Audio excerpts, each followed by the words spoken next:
chu he TV hi kan repair dona a circuit hi san chu chol ruin ati sota he circuit hi amma in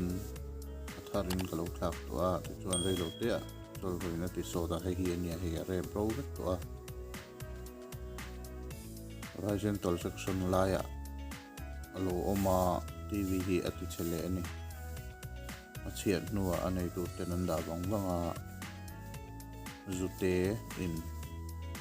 awerin zongrong hi anei chele hi chol ro chu ania laya tak hian alo oma tak hian lai hi ati sot ani chuan zute in manon na le a awerin zongrong hi an se chip veka man tlak loin an chu a masain heater line hi wel dangin kan jamparing kan zoom don ani pim kur ngai khop maya ti sual chi mi alowa heater line a hian ti sual chuan picture tv a set hiya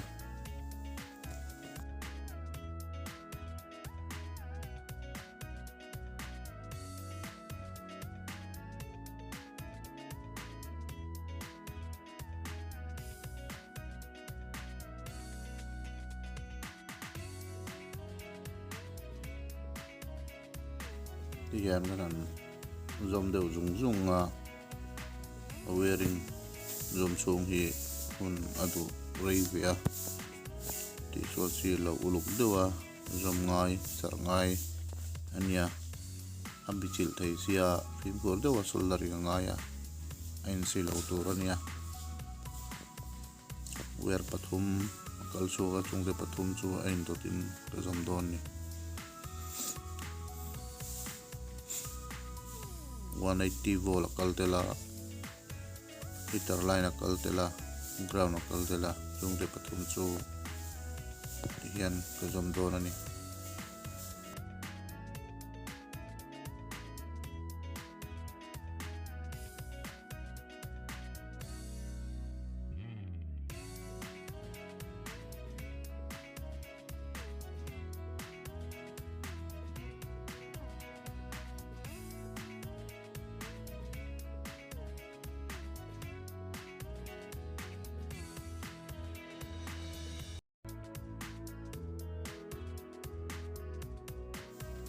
chuanin elaya hian a sensor line oma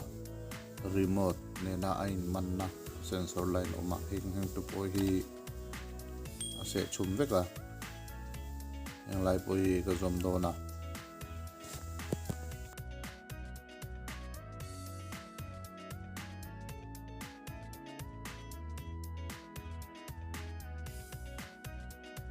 ka video te hi hau te mani se milo thli sak thina wangin chunga kaloma electronic lampang tuimi tan te hian garan chok ve a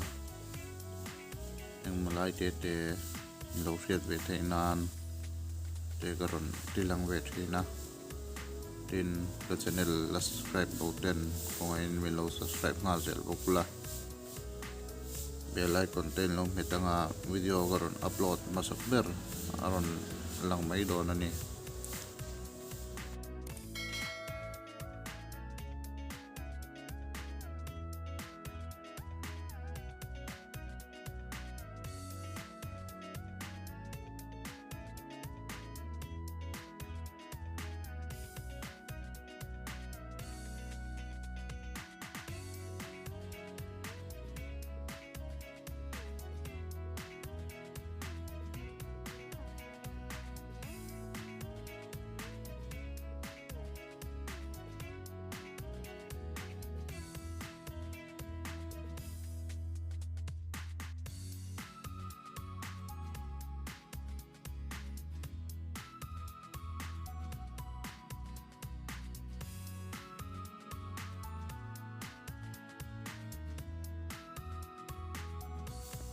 azom na yezuk kil sia zom chung hi arei ve du khop maya zom he te har khop maya select te pin ka tom le mayanga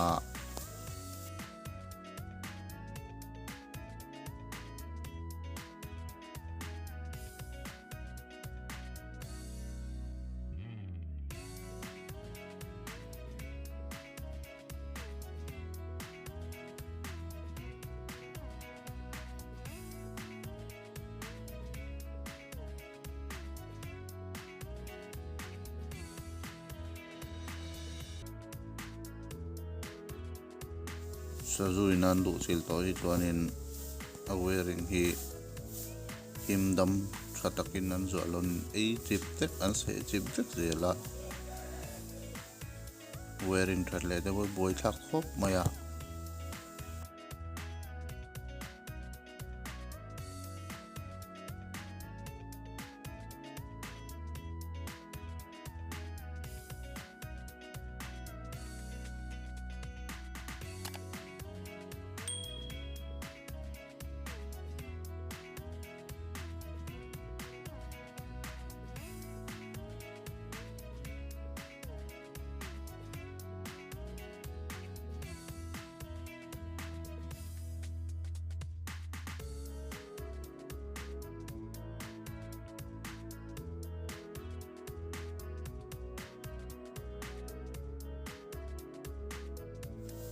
hian asake ti ka thalanga chulro alo man na lai kha certified thanga ti hian ga zia tanga a carbon a hian karen ala kal the wangin tv episode le theini a carbon vel hi uluk dewa ti pa yangai sina ti chuan EHD bulbor vel a switching transistor omte po hi ka check dorani petrol mangin brush in kasulenga dewin petrol in kanot ang helaya hian carbon lai hi petrol in kanot kayanga kai takin kanot doni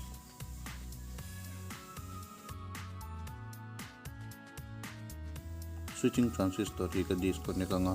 asar ke train kala thanga multimeter in ka chekanga chiat lo chulru in ati so thian switching transistor hi acheve thina chu meter in ka te donani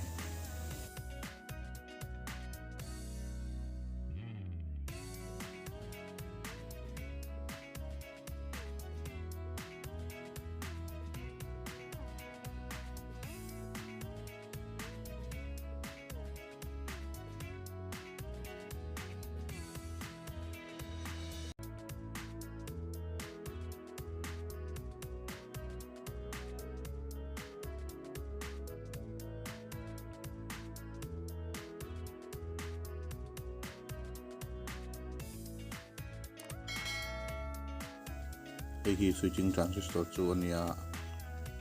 hian metal hian athat lo hi ta check dona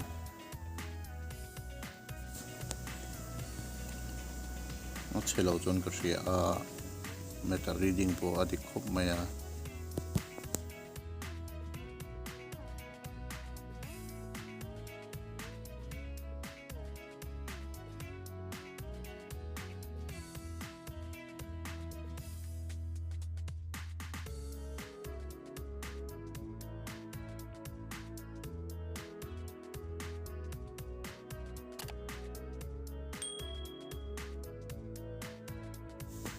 chuanin etilai hian EHD supply 110 supply diode a oma chumi diode chu ka check le meka a chiat lo ka check ani helai diode poi hi a tha a short lowa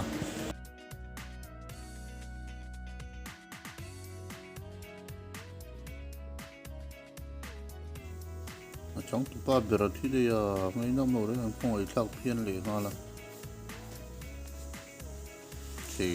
a re thak me ya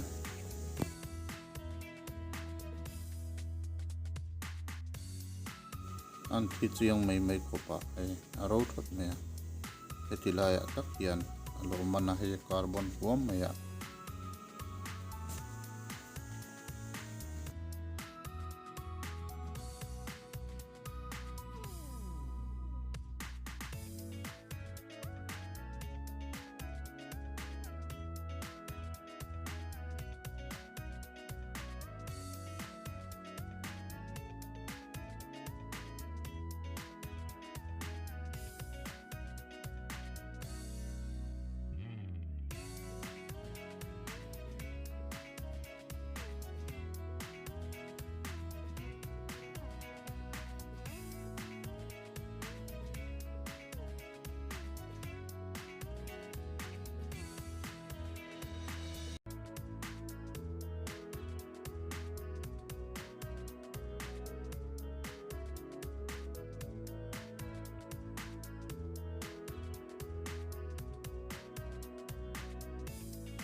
sensor line hi circuit ka po na khan alo chum le a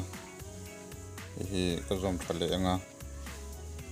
doing ka zom to don ani ta hian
hi circuit landan ania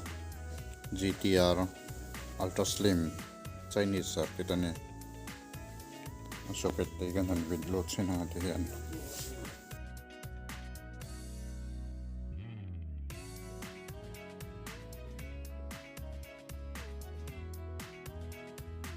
ti hian voi ka test hinanga enge an reng a screen te alo eng lem ge engine don ani te si tanda roll rem thanga power ka penga voi ka test hin don ani ilo engine ang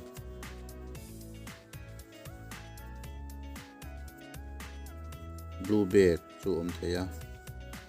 hian video section lai ka fit filter lenga pen test leng video section lai po hi free hi nei chum beka hi zoom thale anga set top box viluna line ka ania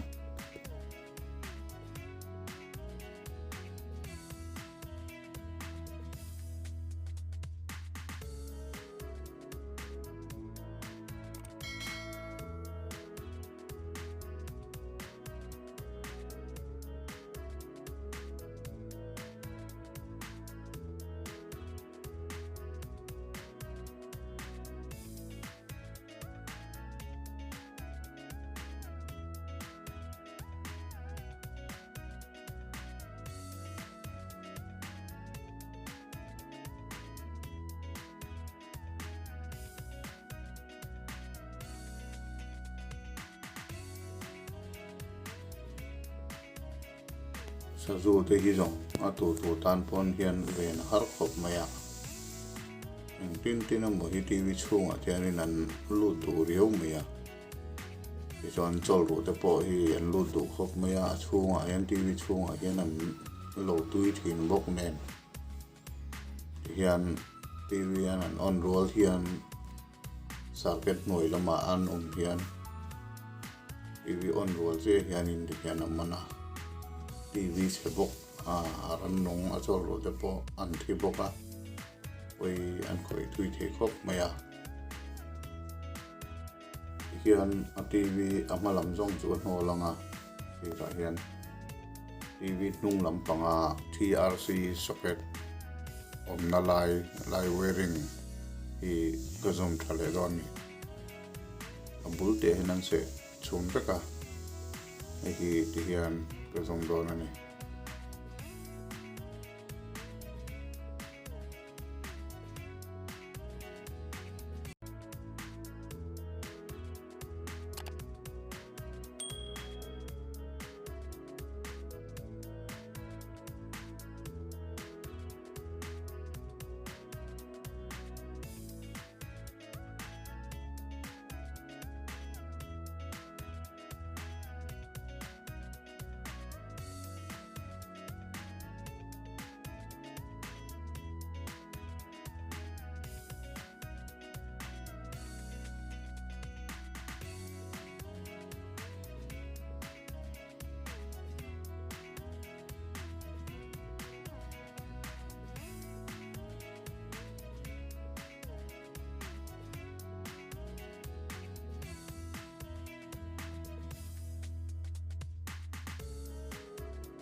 hiền cái dầu má cái tuồng sáng á cái dầu à mà hi circuit hiền cái dục phi tăng à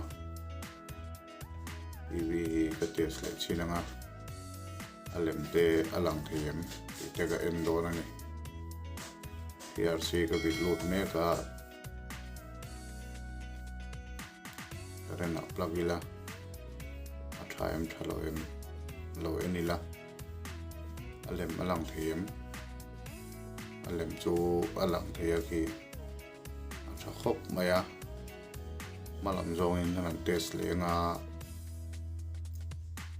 malam zong pon a fia fai tha khop maya a sound port a le khati zong ka tu na ka video ron chu ti chu thei chu ani e lo na